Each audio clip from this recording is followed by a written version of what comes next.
Can I be honest? I almost didn't write my book Joy Does Return. Not because I didn't have a story, but because I didn't think my story was big enough. I thought, who would care about one mom's story of loss and pain and trying to find joy again? And maybe that's where you are too.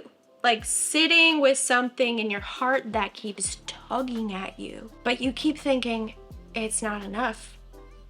I'm not enough. Well, today, I want to tell you what God showed me and what He might be trying to show you too. Hi, I'm Becky Hunt. I'm an author and speaker and a mom who's walked through child loss and cancer and a whole lot of nights that didn't make any sense.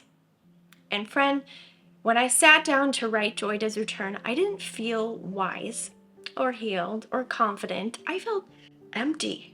But I've learned that sometimes God uses the act of writing to heal wounds you didn't even know you were still bleeding. When we think about writing or sharing our story, most of us get stuck in the same loop. My story is not dramatic enough. I don't have a big platform.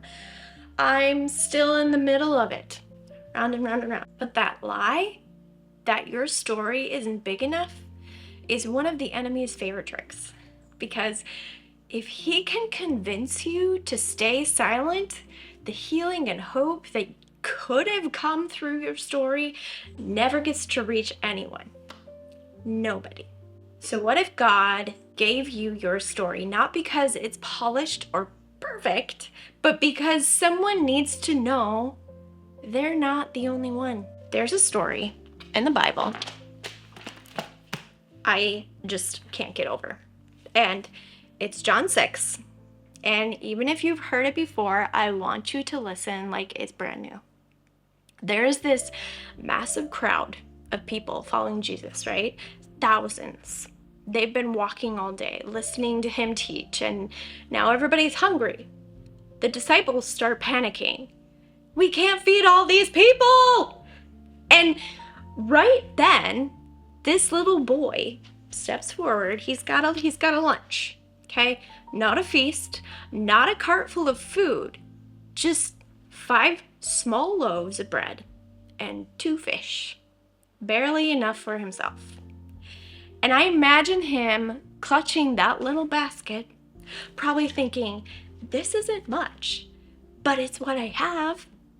And then Jesus takes it, he blesses it, he breaks it, and he multiplies it until thousands are fed and satisfied, with baskets of leftovers still spilling over.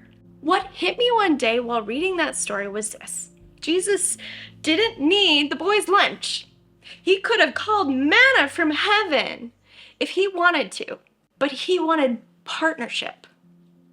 He wanted someone to say, here's what I have. It's small, but it's yours. That is exactly what happens when you give God your story. You hand him your little basket, your pieces, your pain, your unfinished healing, and he multiplies it into something that nourishes others. When I started writing Joy Does Return, I didn't even know what the book was supposed to be. I thought it was just a memoir, right? I thought it was about grief and finding joy again, but what I didn't realize was that while I was writing about healing, God was healing me. There were days I'd type a sentence and have to stop because I couldn't see through the tears. Lots of times. Days I'd close my laptop and whisper, I can't do this anymore. And then God would nudge me, yes, you can. One more page, Becky. I wrote that book once, all the way through. And when I finished it, I felt this tug, like God was saying, you told the story from your pain. Now tell it from your healing. So I started over, every chapter, every word. And as I rewrote it, something happened. The tone changed. I started talking about God more in it. My grief wasn't gone, but it was gentler.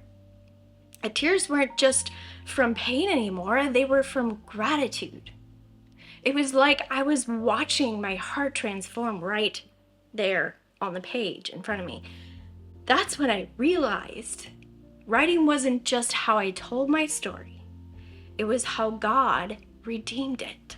So if you're sitting here thinking, my story's too small, I want you to picture that boy again, standing in the crowd, holding his little lunch, unsure if it even matters. Your story is that lunch. It might feel too small to feed anyone else, but in Jesus' hands, it becomes more than enough. Here's something tangible you can do today. Grab a notebook tonight and write down one moment from your story, just one, where you saw even the tiniest glimpse of God. Write it in detail, where you were, what it felt like, what you needed in that moment, and then pray this simple prayer. Lord, take my story and multiply it. Use it however you want. That's where it starts. Not with a book deal, not with a platform, just a surrender. I didn't think Joy Does Return was going to be a book anyone needed.